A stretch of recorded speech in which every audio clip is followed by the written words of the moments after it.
The Kansas State Wildcats putting the ACC on notice. I love it, man. Avery Johnson going out there being a dog. And this game, one of the things that I like, the competitive nature of this game.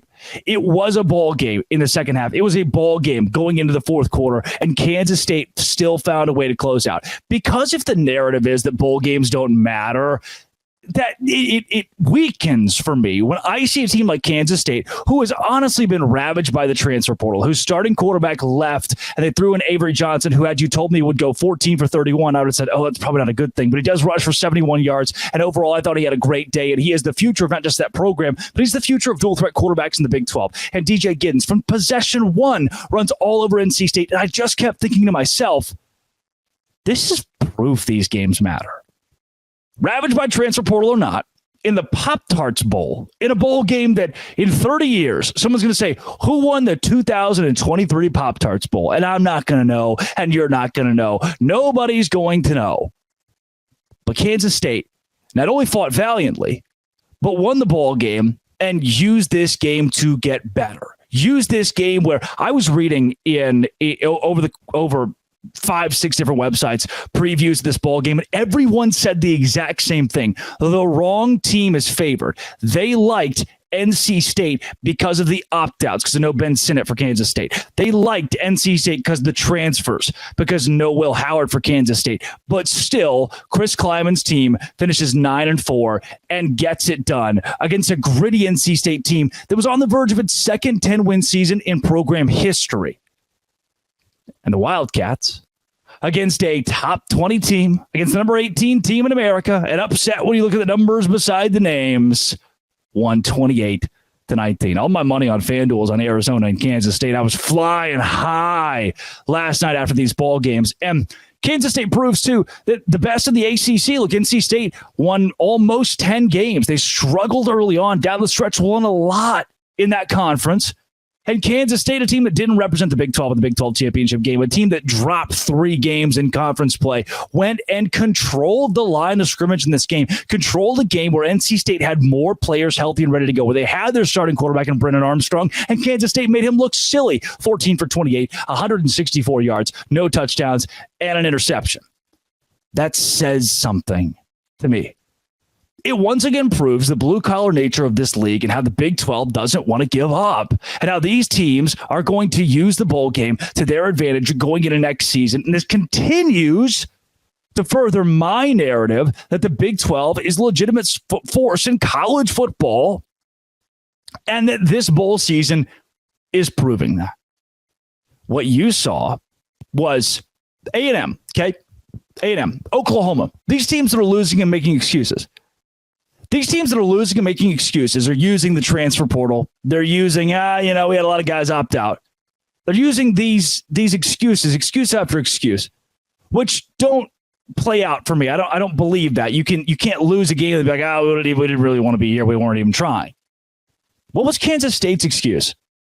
They got just buried. Almost 20 guys entered the transfer portal. They had plenty of guys sit out too.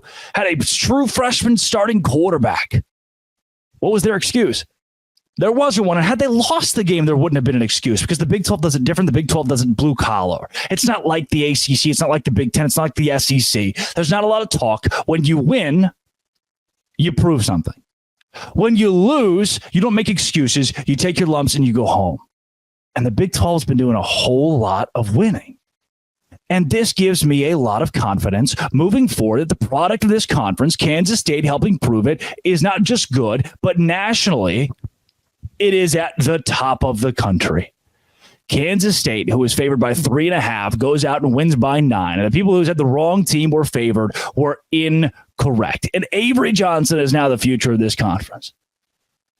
I can't tell you how much pride I've had in the last 48 hours watching this league. Can I say this too? This bowl season, to me, has been so much more entertaining than bowl seasons past. I've seen a couple of tweets of people saying, I don't feel like I'm not watching a lot of them anymore. There's so many opt-outs. It's tough to get into. I have been glued specifically to the Big 12 in these bowl games, not just because it's my job and I get paid for it, but also because it's been a damn good product. So entertaining game in and game out, and the Big 12 is 6-1. I've enjoyed watching our team succeed with all the nation watching. Do you agree? This is the most fun I've had watching bowl season in a long time, and I feel like it's the Pop-Tart Bowl, the Duke's Mayo Bowl, these fancy the fireworks that are put, the hoorah, the whatever you want to say that's put with these games is making the product better from a PR and that just flash standpoint, but also these teams look solid. These young guys getting their first shot to play look solid. These old guys who are playing their last game, the Cooper BBs, look solid. And it has just been fun to watch and fun to see the Big 12 on the biggest display and proving that this conference is much better than the ACC. Yeah. Right here on Locked On Big 12, part of the Locked On Podcast Network, your team every day.